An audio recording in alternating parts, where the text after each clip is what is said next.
Bom dia.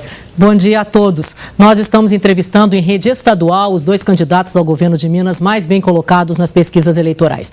Por acordo entre as duas candidaturas, ontem nós conversamos com Antônia Anastasia, do PSDB. Hoje o convidado aqui no estúdio é Hélio Costa, do PMDB. Cada candidato tem 12 minutos, com uma tolerância de 30 segundos para completar a sua última resposta. Hélio Costa é jornalista, senador, foi deputado federal e ministro das Comunicações e disputou o governo de Minas por 2 vezes, em 90 e 94, sem conseguir se eleger. Bom dia, candidato. Seu tempo começa a contar a partir de agora. Bom, no início da campanha, o senhor aparecia nas pesquisas com 20 pontos à frente do seu principal adversário.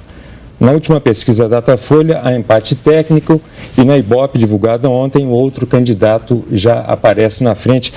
A que o senhor atribui essa situação? Bom, em primeiro lugar, todas as eleições para o governo de Minas dos últimos anos, exceto uma, que foi a reeleição do Aécio, são eleições apertadas. Tancredo venceu por 100 mil votos. Eu, na primeira eleição, disputei 100 mil votos, na verdade, foi a diferença. Na segunda também a mesma coisa. Normalmente é assim em Minas Gerais. Não existe eleição fácil em Minas Gerais. O que a gente tem que levar em consideração é que nessa reta final é que o mineiro decide. E, sobretudo, preocupado com as coisas de Minas. A questão, propriamente, das pesquisas não me tira 1 minuto de sono. Principalmente porque nós temos várias pesquisas sendo feitas. A média dessas pesquisas me coloca ainda numa posição confortável, no mínimo de empate técnico, e sobretudo com a questão Ibope, que errou de uma forma brutal na eleição para prefeito aqui em Belo Horizonte, com mais de 12 pontos de erro. E tem errado sucessivamente. Vocês se lembram que há 3 meses ele dizia que o Lula não faria o seu sucessor, mas foi o primeiro a correr para dizer que a Dilma vai ser eleita presidente. Quer dizer, então essas coisas me deixam tranquilo. Eu não tenho a menor dificuldade, principalmente porque não dou muito crédito à pesquisa que é vendida, que certamente é oferecida para candidatos. Agora, o senhor fazendo uma análise estratégica, política, o senhor diria que qual a avaliação que o senhor faz da militância do PT na campanha do senhor? Tem sido da maior importância a militância do PT em todas as regiões de Minas Gerais. Ainda ontem, por exemplo, eu estava em Mutum, acompanhado do deputado Durval Ângelo, de toda a região representada pelos companheiros do PT e do PMDB, do PRB e certamente do PCdoB. Nós temos tido um apoio maciço em todo o estado de Minas Gerais. Mas uma maior participação do presidente Lula, por exemplo, seria uma estratégia para o senhor? O presidente já está participando de uma forma muito importante para nós. Ele já esteve em Belo Horizonte, fez um grande comício na Praça da Estação, foi importantíssimo para nós à época. No início da semana, nós fomos a Betim, numa região entre Betim e Contagem, que também foi importantíssimo, até porque nós deixamos ali já a marca do que seria um governo da ministra Dilma como presidente, os compromissos que tem, por exemplo, com o metrô de Belo Horizonte, certamente com a 381, que é uma estrada federal que precisa de sair desse imbróglio que foi criado pela Secretaria do Meio Ambiente de Minas Gerais, que atrasou em 3 anos a execução da obra mais importante de infraestrutura do Estado. E o presidente volta agora, ele hoje pela manhã conversou comigo, inclusive, volta na semana que vem, possivelmente a Juiz de Fora, para nós fazermos outro grande evento com a presença dele e com a presença da Dilma. Candidato, o senhor propõe baixar os impostos, energia, o senhor já disse, gás de cozinha, álcool, combustível. Eu gostaria de saber como o senhor vai fazer isso sem desequilibrar as contas do Estado. Olha, é muito simples. Se você observar a sua conta de energia elétrica, se você paga R$100 por mês, você vai ver que a CEMIG cobra uma taxa até razoável. Mas o governo vem e coloca 30% de imposto de ICMS em cima dos seus R$100 que você está pagando para a empresa. Bom, e o pior é isso.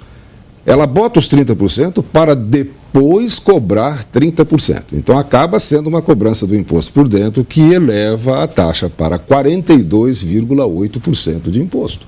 Quer dizer, então nos R$100 que você paga, na verdade, 142,8 exclusivamente de imposto. Eu acho que isso é injusto, principalmente para quem ganha 1 ou 2 salários.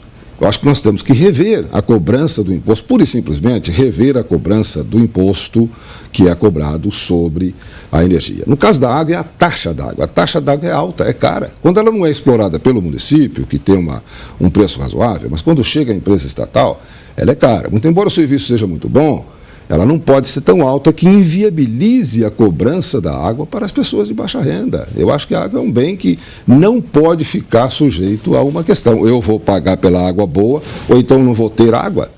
Isso é uma questão que precisa ser resolvida e nós vamos resolver sim. Agora, como é que substitui o imposto que você vai retirar, principalmente no caso específico da energia elétrica? Olha, São Paulo fez uma coisa inteligente nos últimos anos, criou o que eles chamam de nota paulista. Que é a nota paulista? É um recibo que você pede toda vez que você compra qualquer coisa no mercado. Com aquele recibo você concorre a um prêmio todo fim do mês.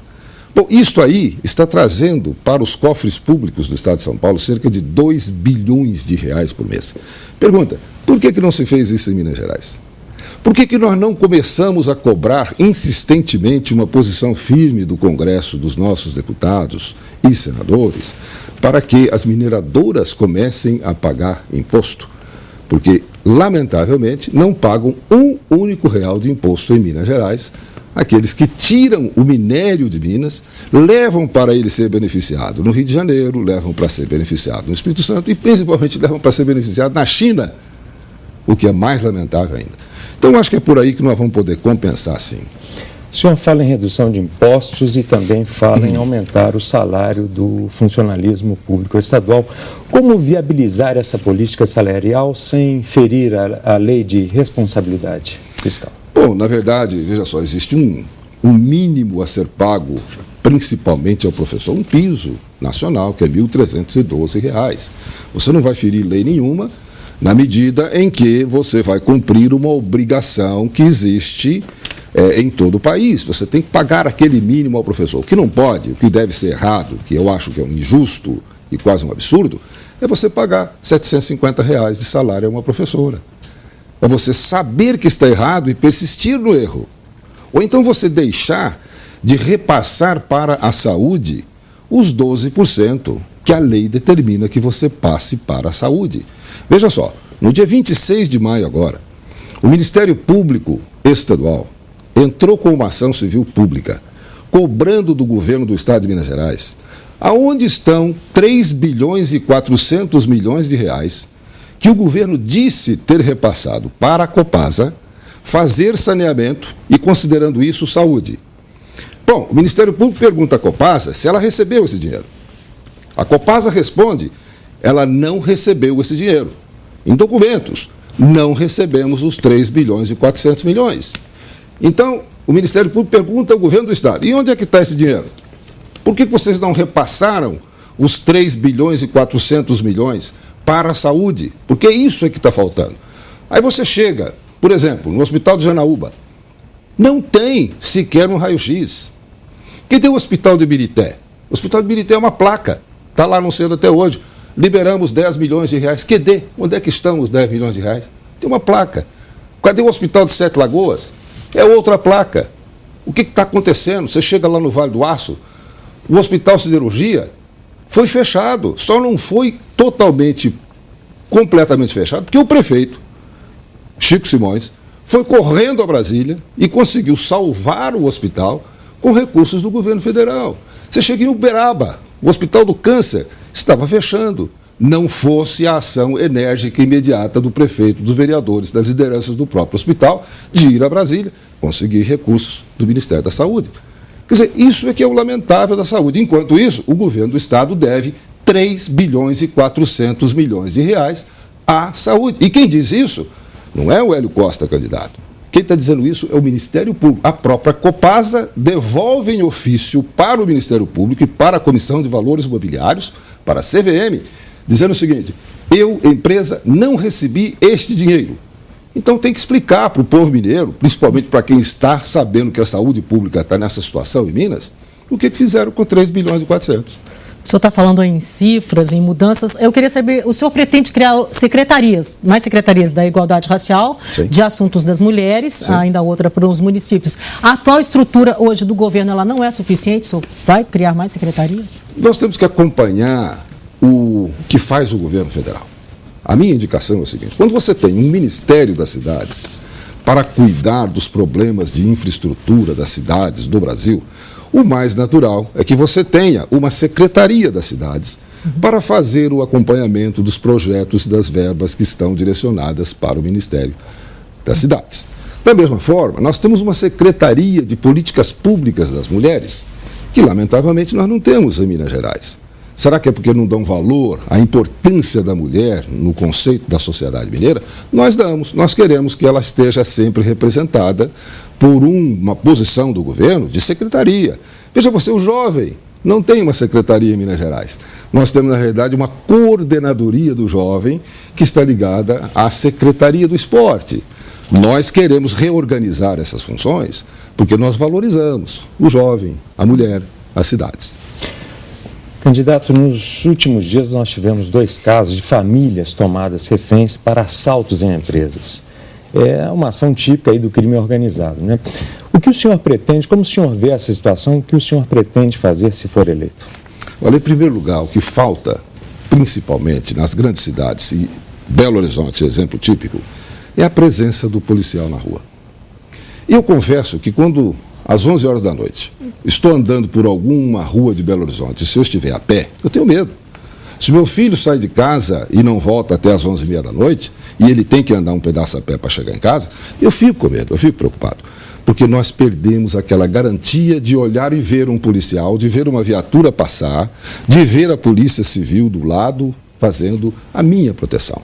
Então, acho que começa por aí. Nós temos que botar mais 10 mil profissionais de segurança, militares e civis nas ruas, em todas as cidades de Minas Gerais. Como faria isso, senador? Como o senhor faria isso? Mas onde estariam esses policiais agora? Onde eles estão? Eles não estão nas ruas onde eles estão, eles não existem hoje. Como é que o senhor faria isso? Olha, nós vamos ter que fazer concurso público, nós vamos ter que preparar esse pessoal, nós vamos ter que fazer um chamamento para incorporações na Polícia Militar, para treinamento para a Polícia Civil.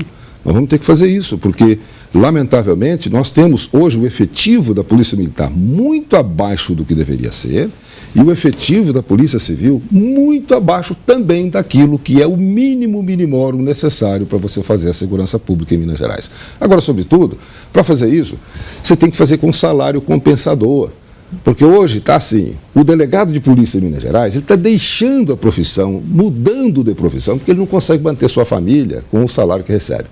Um soldado da Polícia Militar de Minas Gerais ganha menos do que ganha um soldado da Polícia Militar de Sergipe, que é o menor estado da federação. Essas coisas é que são importantes para nós e na nossa proposta como candidatos. Eu acho que quando a gente pensa nas pessoas e no social, você está pensando em Minas Gerais. Ok, candidato, muito obrigado pela sua presença aqui. Boa tarde. Eu que agradeço. Depois do intervalo, você vai ficar com as notícias da sua região.